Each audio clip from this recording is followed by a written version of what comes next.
Welcome to Con Carne, presented by Alex Ross Art. Alex Ross is one of the greats, one of the legends when it comes to graphic novels, comic books. His photorealistic style is, no one else can do it like Alex Ross. And here's Alex Ross talking about his YouTube page and why you should visit it. Hi, this is Alex Ross. I appreciate you guys supporting our YouTube, and we create new content every week. I hope you will continue to support us, and please subscribe. Con Carne also brought to you by this book right here. It is 90 Days in the 90s, written by Andy Fry. You can meet Andy Fry. You can get this book in person at Loud Pizza Records. Our friends at Loud Pizza Records in Highland Park. If you're in Highland Park or Deerfield or Glenview, Northbrook, Evanston, go to Loud Pizza Records on Sunday, October 1st. Get yourself a signed copy and enjoy the story. Darby, the record store owner in this book, goes back to the 90s in Chicago. She gets her old music writer job back. There's a big future in writing, from what I hear. What bands does she see? How about Naked Ray Gun, Nirvana, Veruca Salt? Read the book to soak in all the nostalgia. Go to Loud Pizza Records and get your own copy on October 1st. Or if you prefer, October 1st. Con Carne also brought to you by Easy Automation, easy-automation.net. If you're a homeowner, if you have a home office, a play space, it's high time that your spaces become smart. Smart home, smart play space, smart office. My friends at Easy Automation are going to help you figure out how to minimize your energy usage while maximizing your comfort. Sound good? Absolutely. Easy Automation will help you find a customized solution that is right for you. Their team has 30 years of collective experience in the industry and will tailor a service package that fits your lifestyle and needs. Get a quote. Visit easy-automation.net or call 630-730-3728, 630-730-3728. And look at this. I can actually trigger the theme song from here. It's Con Carne. Let's eat in the car. It's Con Carne. And now here's the star of our show, James Van Alstyne. Just means less editing on the back end. My guest is Brian Moore. He is a copywriter, a marketer, a writer, a social media pro who puts out a bi-weekly newsletter called Grumpy Grammar Guru Guide to Great Writing. 5G. I came to know him as, and maybe you did, as editor of Red Eye, also digital news editor for Tribune Publishing. Nice LinkedIn profile. I try. You succeed. This bi-weekly newsletter, I want to talk to you about the content you put in there, but my reason for having you here, besides the fact that you're delightful and charming, Brian, my reason for having you here, it is my belief that as far as writing goes, especially on social media, grammar, spelling, they have completely fallen off the cliff. I can't be imagining this. I see it everywhere. No one actually knows how to string together words anymore. It is an epidemic. You are an stout observer of this phenomenon. It's sometimes I can't even tell what I'm reading. One of the biggest hurdles that I see is the lack of punctuation. Improper punctuation. I see apostrophes where they don't belong. Where does one sentence begin and where's the other end? You know, where's your? It's just a bunch of thoughts, and it's tough out there. It is tough out there, and it's one thing for civilians to get it wrong. It's one thing for civilians to mess up punctuation. I see it more often than not from news organizations. Yeah. People who should be getting this stuff right. Well, they've.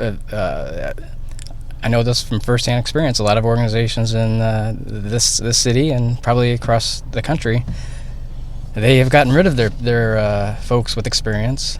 The editing is not at the level it should be or that it once was. And a lot of younger folks who have grown up in the texting, social media world just aren't paying as much attention to it. And they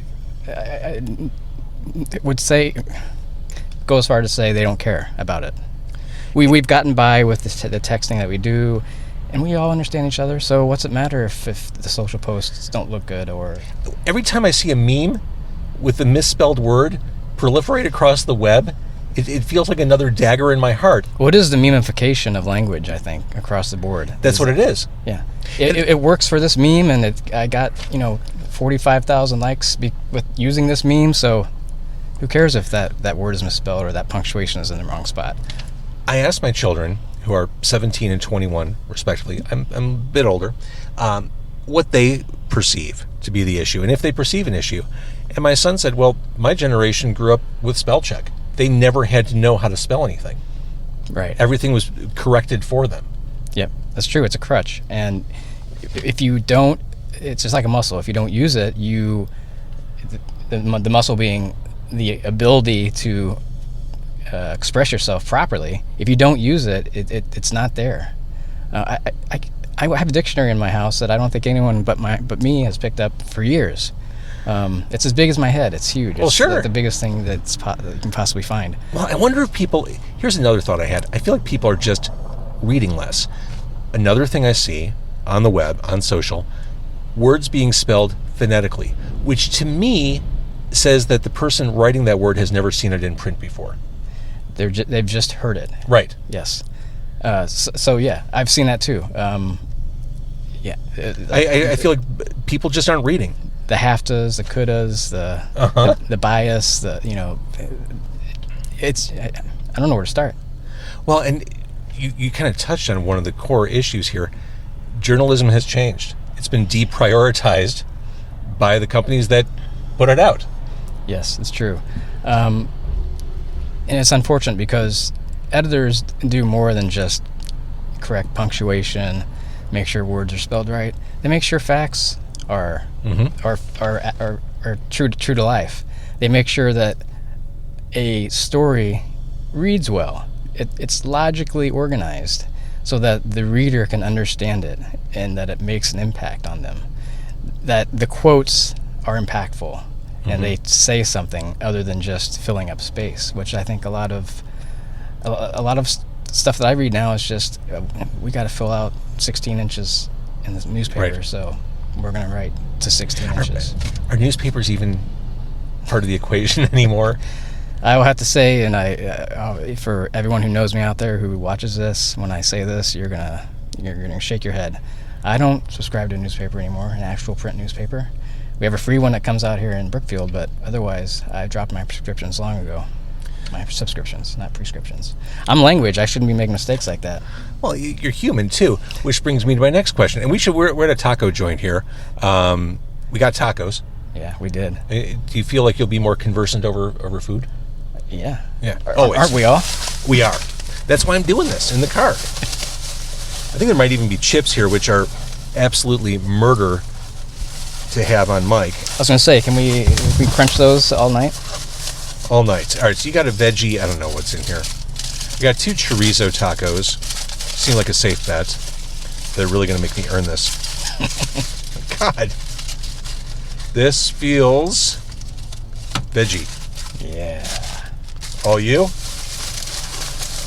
So what I was going to say was, where does AI figure into all this? Yeah, I knew this was gonna come up. So I have experimented a little bit with ChatGPT. Yep. Mm-hmm. And so there's several things related to this. The copy that I'm getting out of ChatGPT is pretty crappy. I mean, it's not that great. But the thing is, it's at its worst point now. Yes, it's going to be It will only get better. It's true. And it's only as good as what you're putting into it, right? So For you have to have someone who knows what they're talking about, who is diligent enough to put in the right prompts to ChatGPT to get something out of it that's useful. And I feel like I'm pretty good at that, and what I'm getting out is still pretty bad. I mean, it's like when you write your first book report in 6th grade or whatever, you know, in conclusion, additionally, just furthermore, trying to fill the space. It's like a template. And yeah. It's just and it sounds robotic. I was talking with a buddy down the street at a bar, and he was talking about ChatGPT, and he had a letter on his phone, and part of it was written by ChatGPT, part of it was written by him, and he wanted me to identify what parts of it were ChatGPT. And I was like, there it is, there it is, there it is, there awesome. It is. And he's like, I'm going to tell you a secret. All that was ChatGPT. I was like, I can tell. Do you think ChatGPT talks about us the way we talk about it? let's eat some tacos if you don't mind eating on camera and on microphone. I don't. Yeah, I got over that a long time ago. I was gonna say I got 4 dogs and 3 kids. I've been eating. Oh, in you're front of- busy. All right, this is just a mess. This is just. I'm wearing a sweatshirt that can take a beating. I've just learned. That's good. Oh yeah. Well, black is the best color for any sort of food stain. Right. And it looks slimmer, don't I? You do. With the black hoodie. I could hardly see you when I got here. One of the reasons why I wanted you on this podcast because I see what you're doing on LinkedIn. I read your posts. Yeah. And you post these tips, all the like thoughts, observations, just like cheats to write effectively, and I love it. Yeah, it's the daily posts that I get more joy out of. I don't have to put as much effort into them. I get instant feedback from people. I get questions. I get other opposing views. Do you really? Sometimes, yeah. Actually, and that happens a lot on. I also have a TikTok channel. Man, I'm just promoting myself all over. Right? Should. So on TikTok, because that's the less curated audience there, right? I mean, the TikTok is open to everybody. Whereas LinkedIn, you just got a bunch of old professionals or whatever. So you get a lot of people on TikTok saying that, and I can kind of see the point. They will say you're just being prescriptivist, which is apparently a bad thing. I don't ever see myself as being a prescriptivist and trying to insist on people writing or talking a certain way, because language evolves. I understand that, and I think that you talked about that in your newsletters. Yeah, I think that might be what James, I think it's part of what we're experiencing is, I think language and speech and English in general probably is going through some sort of evolution, and it's fueled a lot by the social media, Sure. the texting. It's the memeification of we can get across our thoughts with an image and a pithy one-liner, and why should we communicate any more or any differently than that? I realized that language was evolving, devolving, changing. When I had to give up the whole records versus vinyl argument, I had to give up. I wasn't going to win, even though in my head I know it's right. It's not called Vinyl Store Day; it's Record Store Day. But language has shifted so that people now call records vinyl, or worse, God help me, vinyls. They're all albums to me. Which is also legit. But as far as evolution goes, and you talked about these things, like some of the things that we've had ingrained in our education aren't necessarily true. One of my favorite examples is I before E except after C. Nope, not true. It's not true at all. And when I was writing about that, why were we ever even taught that? There are so many examples where I before E except after C is not accurate. Right. And you're going to ask me to name one off the top of my head? No, I came prepared.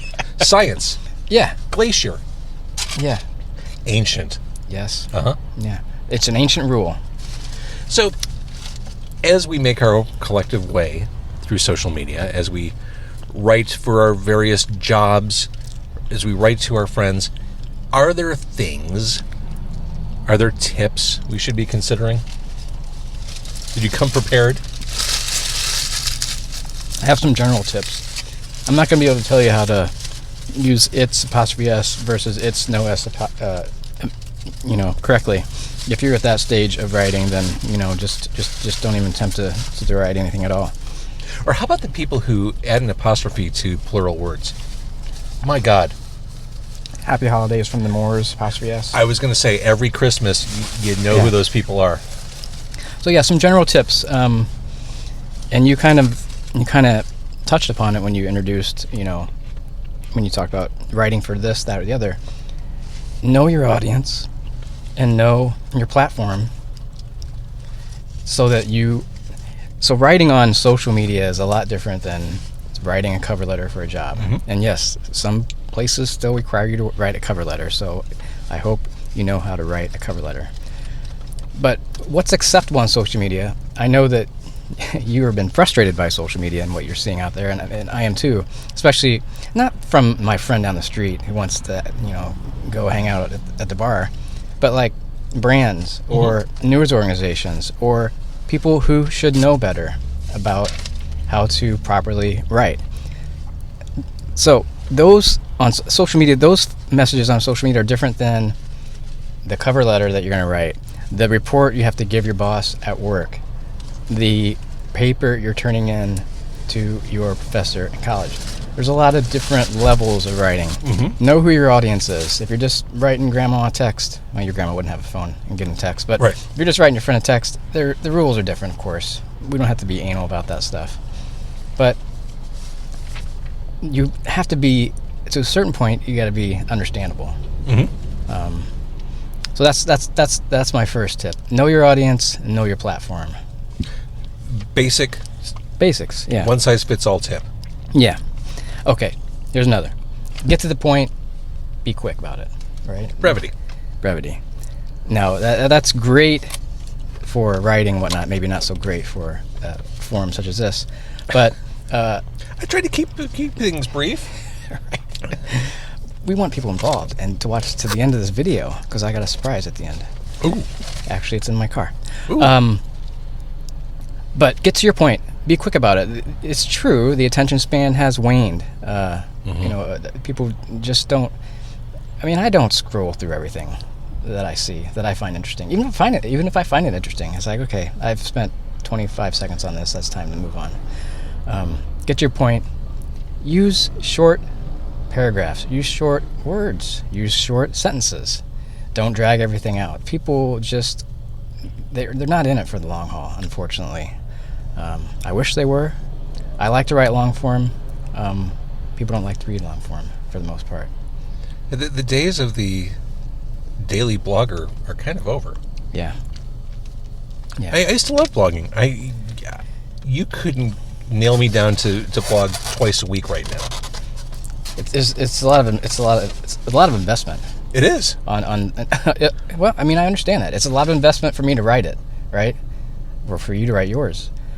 So do I expect the reader to read it? I don't know. If I don't really feel the energy to write it, then I guess I shouldn't expect people to read it. Angst over that stuff too. If you looked at any of my WordPress posts, you'd see on the right-hand column where it says revisions, you'd be like 47, 48, because I'd keep going back in like, oh no, I should put a semicolon there.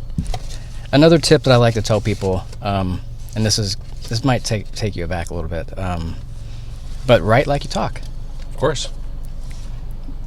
So that doesn't mean. So write like you talk. It just means be conversational, be relatable. You don't have to be. A lot of people. I see this a lot. Just people overwriting. Like you're just writing a social post. You don't have to turn it into something fancy. Write like people talk. I try to envision that I'm writing to one person. You'll hear that. You'll hear that advice everywhere. For sure. Write like you're writing to one person. Well, and that's broadcasting too. I mean, I'll have podcasters, fledgling podcasters, I'll have broadcasters ask me for tips. You are talking to one person. Like whenever I hear a radio personality say, "Okay, you guys," or "Hey, everybody," yeah, like it takes you out of the experience because it is that one-on-one dialogue. Well, you can't talk to everybody. Right. If you're trying to talk to everybody, you're talking to nobody. Right. Because it doesn't work. Where do you stand on profanity? I fucking love it. I do too, but profanity in print, online, it stands out. If you're going to use, to me, if you're going to use one of those words, you have to really have a purpose for it. Otherwise, it feels, it stands out so much it's almost uncomfortable to read. Like it's egregious, blatant. Yes. Trying too hard. Again, love profanity. Gratuitous. It's gratuitous in a bad way. But it can make an impact. On LinkedIn, I probably wouldn't use profanity very often. I probably have. Maybe not the F word. I don't know. I just said the F. I don't think I've used much, if any, profanity online. Which is why when people hear me swear on the podcast, it's a little surprising. But I just on Twitter, in the old days of Twitter, it was the Wild West. Fuck this, fuck that, you fucker, motherfucker, cocksucker. I mean, it was everywhere, and I was in on that. I was a huge early adopter of Twitter and established a lot of the old red-eye Twitter channels and establish their personalities and whatnot. So that was fun. But yeah, profanity is good. But you have to be strategic almost with how you let that stuff out. You don't want to, like I said, you don't want to be using it just to be using it, right? It's got to have a purpose. Sorry. Yeah, profanity, you got to have a purpose. You just not use it to use it. You want to make a point with it. You want to make an impact. Catch attention. I'm not beyond using a fuck here and there to draw some attention to what I'm doing. Yeah. All right, eat your quesadilla. Again, Brian Moore is my guest. He's a copywriter, marketer, writer, social media pro. Edited some pretty high-profile stuff here in Chicago. I have, yeah. For a while, I was the front page editor on the digital front page of the Chicago Tribune. That was fun. Those are fun times. Why don't newspapers, media companies, etc., all agree that sentence case is the way to write headlines? Why can't they just all agree that all caps is really confusing to read? It is really, really confusing to read, and I have a LinkedIn post about that. Of course you do. An example from the New York Times. Man, I wish I knew what it said now, but it had the word abortion next to another word, in capital letters, and it's like that just doesn't. It didn't make sense what was going on there. The eye can't process what's on the page as easily as it could if it was written as a sentence. Right. All right, what other tips do you have? Review what you're writing. Proof it. Read it again. It seems like you don't need to say that, but I'm sure people are just. It's got to be. I mean, some of the mistakes I see, especially from organizations that, like I said earlier, should know better. They've got to be just something written on the fly and just hit send, and it went out there without anyone even looking at it twice. So, is that a combination of people being lazy, not giving a shit, or is it that journalistic instinct of I just got to get it out there? Like I got to be first. I got to be first. Yeah, and a cut down in resources, I think, is a big part of it. When I see all the breaking headlines, all I can think is I've seen this about 15 times already. I'm good. You're not telling me anything I don't know. Stop with the breaking news. Breaking news is no longer breaking after you've said it once. It's white noise. Yeah. Breaking noise. We're recording this on 9/11. A plane hit the World Trade Center. Yeah. That's breaking. That's breaking news. Mm-hmm. Or when the second one hit the tower, as the film was rolling. Yeah. That's breaking news. Mm-hmm. Yeah. Okay. Eliminate unnecessary words. Okay. Which is another variation of what you were saying earlier about. You said something about simplifying. Yeah. Get your point quickly and yeah. But this is where I will get some specific. If you're using the word very or really, get rid of it. It doesn't mean anything. There's nothing. I'm really hungry. I'm hungry. What's the difference? I mean, I'm really hungry. I guess if you want to stress it that way, you're really hungry. But a better way to say that is, I'm famished. There it is. Starving. It's like people who say, that person's really unique. Really unique, really. So unique, of course, you can't be really unique. Right. You're either unique or you're not. Mm-hmm. Right. But I hear that all the time. Again, I really kind of fell into what you're doing on LinkedIn. I really appreciate it. I feel like you're waving a flag that very few are waving these days, and you're doing it really well, and you're doing it in interesting, and you're not being prescriptive or whatever the word was you used earlier. Prescriptivist or prescriptive. Yeah, you're doing it in kind of a friendly way. Like I want to, I like to see, my passion is just to see good writing and to read good writing, and I want to help people do it better because it's selfish. I want to read better stuff. We all do. So Brian, I think the best place to direct people is to your LinkedIn, yes? It might be, watch out. All right, so where should people find you on LinkedIn? Where should they follow? You could follow the hashtag Grumpy Grammar Guru, and you'll get. That's easy to remember. And you don't seem that grumpy. You'll find me. Yeah. So that came about from my days at the Tribune, because I was very passionate about editing and words and headlines that I write and my own stuff. Of course, I was passionate about it. So I would defend my decisions I would defend my decisions to write certain things or write a headline this way or write a caption this way. And so I was a copy editor, and so the editors above me, of course, we would have discussions. Sometimes it got a little heated. So I got this, some fellow coworkers at Red Eye started calling me Spicy Editor, because I would bring spice. Thanks, Michael Morgan and Drew Satardi. So I got the nickname Spicy Editor, and it just turned into Grumpy for some reason. Okay. But I don't think I'm grumpy. No, I'm just I have a passion for what I'm doing, and if it comes off as grumpy, sorry. That's not my fault. That's on you. All right. Well, thank you for actually prepared tips for tonight. Thank you for doing the homework, which so few people do anymore. Thank you for coming prepared. Thank you for eating Mexican food with me. It was pretty good. I did like this. I did have a treat waiting for you in my car. I forgot to bring it with me. Should we get it? Okay, so we just got done eating Mexican food. You ran to the car. I have no idea what we're doing here. I don't either. No, actually, you got a treat? We do have treats here. This is a dessert. I love desserts. I love treats. Yeah.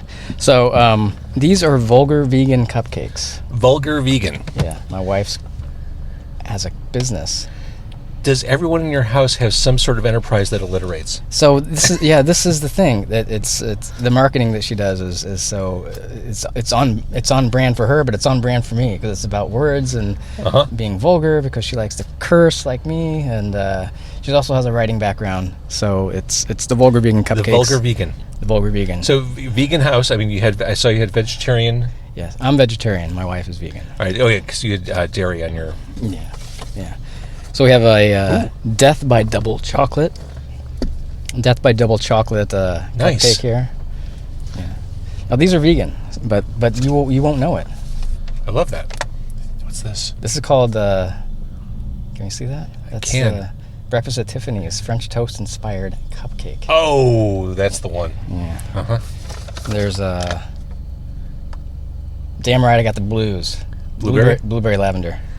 Blueberry lavender, and then Yeah. of course Buddy Guy song and album. Yeah. Right. Yeah. And this is called Fairy Floss. It's cotton candy inspired. Oh, now here's the thing. Those last two are really speaking to me. This is the bestseller right here. Is it really one of them? Yeah. Damn right, I got the blues. From my head down to my shoes. That's right. All right, it's okay if I open this? You can do whatever the hell you want. This is your car and your show. Huh? Oh, look at this. It is a vulgar. Oh, and it's ice. I mean, it's not ice cold, but it's cold. Like, you managed to preserve it. Yeah, I did my homework. My wife tells me how to handle these and. Damn right, I got the blues. Preserve these, yeah. So this is vegan, which means I'll actually lose weight. It absorbs the fat in your body. This looks great. Okay, I'm gonna go ahead and eat this. Yeah. What do you have? You have the. Well, I got Death by Double Chocolate. Okay, excellent. Yeah, it's my favorite. One of my favorites. Got all the lavender and the fresh blueberries. Something different entirely. The fresh blueberries. Mm-hmm. The lavender is really a nice touch. You're gonna be going to sleep soon. But does it make you sleepy? Is that true? It's supposed to, isn't that? I don't know. It's been marketed that way. Someone's doing their job.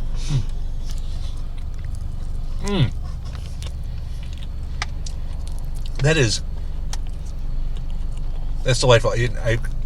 I would never guess this was vegan. Yeah, I know. I would never guess. I've ate about 300 of these in the past few years, so. This frosting is really delicious. I know. Wow. No dairy in it. All right, so where can people find the vulgar vegan vegan cupcakes? You can do a Facebook search, find her Vulgar Vegan Cupcakes. But we're at the Brookfield Farmers Market. Or she is, I should say. I'm sometimes there in her booth. I love a good farmer's market. Riverside Farmers Market. This is really good. She's at the Austin Town Hall Market on Thursdays. She does the markets with Cruelty Free You and Me and Chicago Vegan Test Kitchen. They have roving markets that end up at breweries a lot of times, which I really like those. They go to Emporium a lot and Metropolitan up on Rockwell. This gets better the more I eat it. Like, the deeper I get into this cupcake, it gets better and better. I should have brought you another one. These are damn good. Okay. There's 2 more in here. Farmer's Market it is. The French toast is in there. It's vegan. Hawaiian bread French toast that she made herself. These are great. So how long did it take her to kind of build her business, so to speak? It was a pandemic business, just like a lot of small businesses that you hear about these days. And it started in 2021, I believe. Fall was when it really started getting going. That is damn good. That's really good. Sorry, yeah, now you're hooked. Mm-hmm. I did my job. And they're not gigantic sized cupcakes, because we've seen those places with like the huge oversized cupcakes. That's just the right size. That's right. Yeah, it's the right size. It's, you know, the giant oversized cupcakes are like using the word fuck and writing when you don't need to. It's like, it's just gratuitous. Come on. That is just the right amount, because I was full, and that was the right amount of dessert, so I don't feel like an asshole. Yeah. You don't feel like you're going to explode, and, Right. and you'll be good to your asshole later. So What's your wife's name? Valerie Vedrell. There it is. Valerie's Vulgar Vegan Cupcakes are delicious. Nice job, Valerie. Yeah. And thank you for sharing, Brian. Yeah. And thank you for sharing the gift of grammar and the gift of cupcakes and the gift of your company. It's my pleasure. I love it. I love talking about it.